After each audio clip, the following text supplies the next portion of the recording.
अज्ञानतिमिरान्धस्य ज्ञानाञ्जनशलाकया चक्षुरुन्मीलितं येन तस्मै श्रीगुरवे नमः। आज भारतीय गणतंत्र के 74वें पावन पर्व पर श्री लाल बहादुर शास्त्री राष्ट्रीय संस्कृत विश्वविद्यालय के हमारे संस्थापक के सन्निधान में उपस्थित मंच पर विराजमान इस विश्वविद्यालय के कुलपतिचर और वरिष्ठ आचार्य अग्रजवर प्रोफेसर रमेश कुमार पांडे जी, मंच पर विराजमान विश्वविद्यालय के कुल सचिव और वरिष्ठ आचार्य प्रोफेसर प्रेम कुमार शर्मा जी, एनसीसी के लेफ्टिनेंट डॉक्टर अभिषेक तिवारी जी,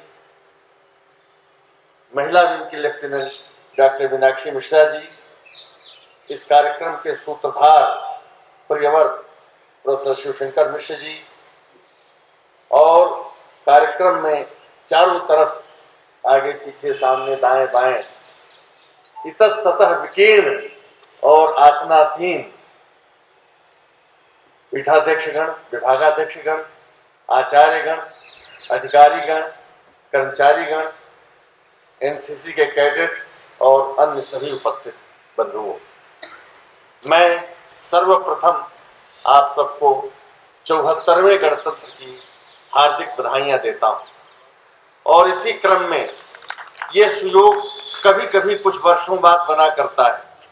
आज माँ वागीश्वरी की जयंती भी है, वाग देवी की जयंती भी है, तो गणतंत्र के साथ साथ बसंत पंचमी के पावन पर्व पर भी आप सबका अभिनंदन और स्वागत करता हूं। आप सबके लिए हार्दिक मंगल कामनाएं प्रेषित करता हूं। वसंत आ रहा है तो आज मौसम कुछ ऐसा हो गया, उसकी आगवानी में शीत हो गया, और शीत के बाद ही वसंत का आनंद है।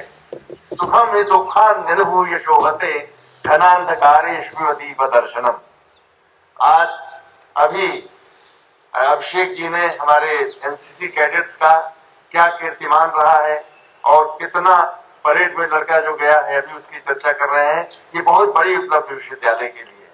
हमने आपसे कहा था पिछले वर्ष कि ये 26 जनवरी का ये पावन पर्व विश्वविद्यालय के शैक्षणिक प्रशासनिक बदलावों का, विकास का एक लेखा जोखा भी प्रस्तुत करता है। तो हम लोग बहुत डिटेल में तो नहीं, लेकिन गत वर्ष से अब तक मेरे आने का, आप लोगों का तो बहुत वर्षों का गणतंत्र रहा है ये, लेकिन मेरे आने का ये दूसरा गणतंत्र है मेरे सम्मुख। और पिछले एक वर्ष में हम लोगों ने जो सबसे बड़ी उपलब्धि कोरोना पर विजय पाई, पूरा राष्ट्र विजय पाया है, और जो पठन पाठन ऑनलाइन माध्यम से चल रहा था, ये विश्वविद्यालय सुनसान वीरान दिख रहा था, तो हमने यथा समय ऑफलाइन कक्षाएं प्रारंभ की और धीरे धीरे हमने उसमें गति आई। अब हमारा विश्वविद्यालय हरा भरा दिखाई दे। हमने गत वर्ष केंद्रीय विश्वविद्यालय हम हुए हैं 30 अप्रैल 2020 से, और वो 3 विश्वविद्यालय एक साथ केंद्रीय विश्वविद्यालय बने थे। तिरुपति राष्ट्रीय संस्कृत विश्वविद्यालय, केंद्रीय संस्कृत विश्वविद्यालय जो राष्ट्रीय संस्कृत संस्थान था, और हम जो विद्यापीठ थे, विद्यापीठ से विश्वविद्यालय बने।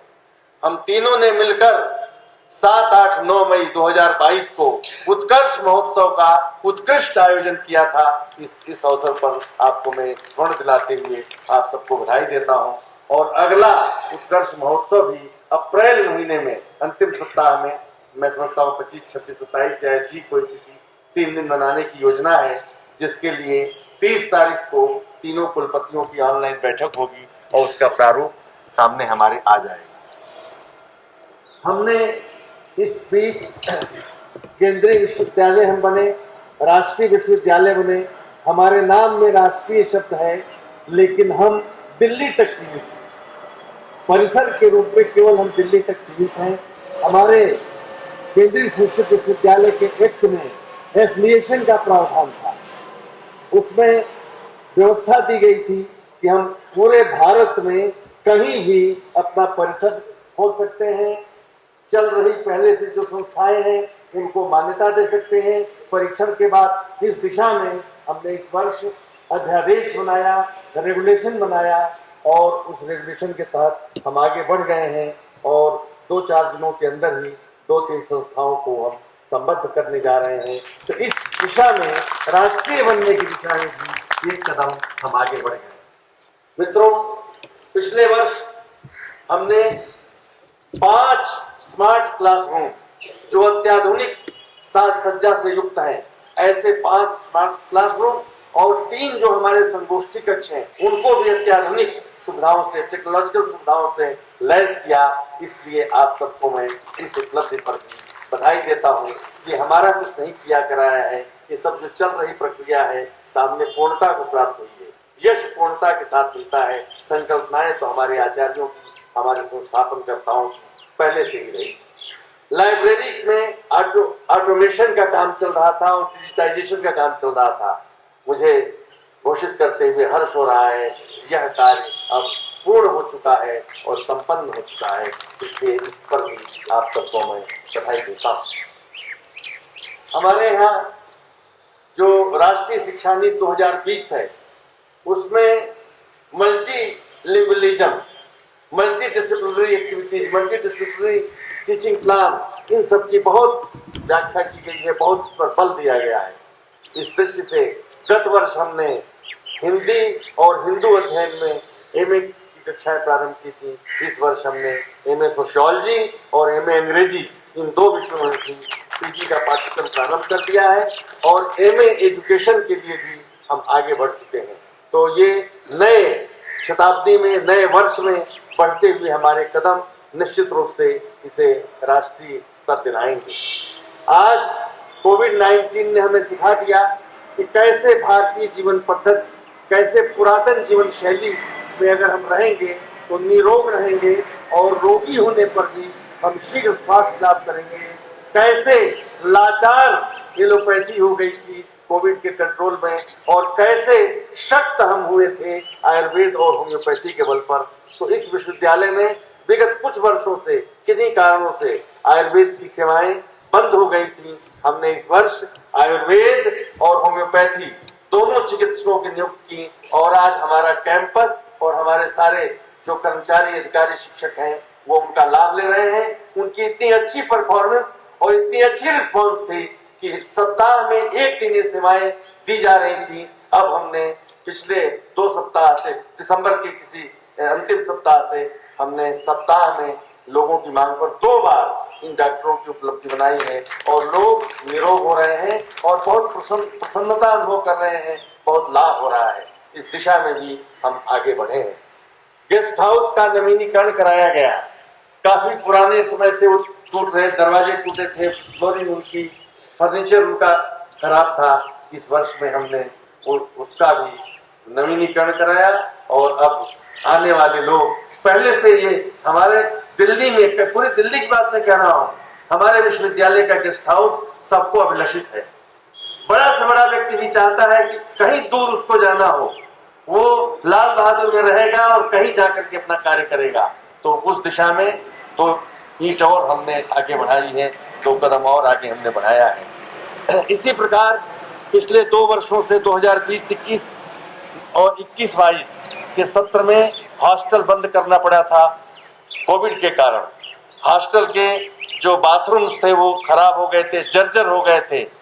पिछले 2 वर्षों से पूरे कोविड के दौरान उसकी पुनर्रचना, उसका निर्माण प्रारंभ हुआ था, नवीनीकरण प्रारंभ हुआ था और आज हमें कहते हुए हर्ष है कि वो बहुत सुसज्जित रूप से बन गया है और पिछले सप्ताह प्रवेश की प्रक्रिया भी प्रारंभ कर दी गई।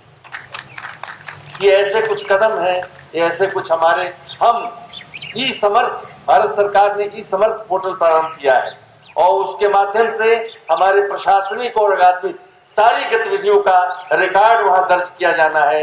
हम उसमें आगे बढ़ गए हैं, हमने अपने डाटा अपलोड करने शुरू कर दिए हैं। ये भी एक हमारी उपलब्धि है। इसी के साथ साथ जो राष्ट्रीय शिक्षा नीति के अंतर्गत विश्वविद्यालय अनुदान आयोग ने ABC, academic bank credit system, इस सिस्टम को लागू किया है। हमारा विश्वविद्यालय इस समय परीक्षार्थियों का, हमारे रजिस्टर्ड स्टूडेंट्स का सारा डाटा और उनके क्रेडिट्स अपलोड करना हमने शुरू कर दिया है। तो एक चरण और आगे हम राष्ट्रीय शिक्षा नीति को लागू करने की दिशा में बढ़ गए हैं। ये सब छोटी छोटी बातें हैं, लेकिन इन छोटी छोटी बातों से ही हमारे कर्मचारियों का, हमारे छात्रों का, सबका उत्साह बढ़ता है। और जब सबका उत्साह बढ़ेगा तो विश्वविद्यालय हमारा अग्रसर होगा प्रगति के पथ पर, इसमें कोई संदेह नहीं। पिछले वर्ष मैंने घोषणा की थी कि कर्मचारियों में, शिक्षकों को तो नाना प्रकार के, जब वो शोध पत्र पढ़ते हैं हमारे यहाँ अच्छा पढ़ा रहे हैं, इसका तो कोई सर्टिफिकेट हम देने की बात नहीं, क्योंकि वो तो हमारा धर्म है। लेकिन जब हम अच्छा शोध करते हैं तो देश में इतने सारे फोरम हैं, तमाम लोगों को बेस्ट पेपर अवार्ड मिलता है, एक्सीलेंट पेपर अवार्ड मिलता है, एक्सीलेंट रिसर्च अवार्ड मिलता है, तो उसके लिए बहुत रास्ते थे। लेकिन हमारे कर्मचारियों को कोई रिवार्ड नहीं था। अवार्ड नहीं कर रहा हूं तो रिवार्ड देना, अच्छा काम करें तो अच्छे का रिवार्ड मिलना चाहिए। तो हमने घोषणा की थी और मुझे बहुत आत्मिक आह्लाद है कि मैं, जिन्हें पुरस्कार मिला है, चूंकि ये वर्षों से काम कर रहे हैं, मैं तो 1 वर्ष से आया हूं, लेकिन वर्षों से इनके काम को देखते हुए हमारी जो स्क्रीनिंग कमेटी थी, हमारी जो सिलेक्शन कमेटी थी, जिनको चुना है, लोगों के चेहरे देखकर मुझे लगा कि ये सिलेक्शन बेस्ट हुआ है। और ऐसे ही इससे प्रेरणा मिलेगी, आगे और भी कर्मचारी इसी प्रकार निष्ठा से काम करेंगे तो प्रतिवर्ष इसी ढंग से पुरस्कृत किया जाएगा। और मैं विश्वास करता हूं कि हमारे सारे कर्मचारी एक न एक में उत्कृष्ट कार्यों के द्वारा पुरस्कृत होंगे।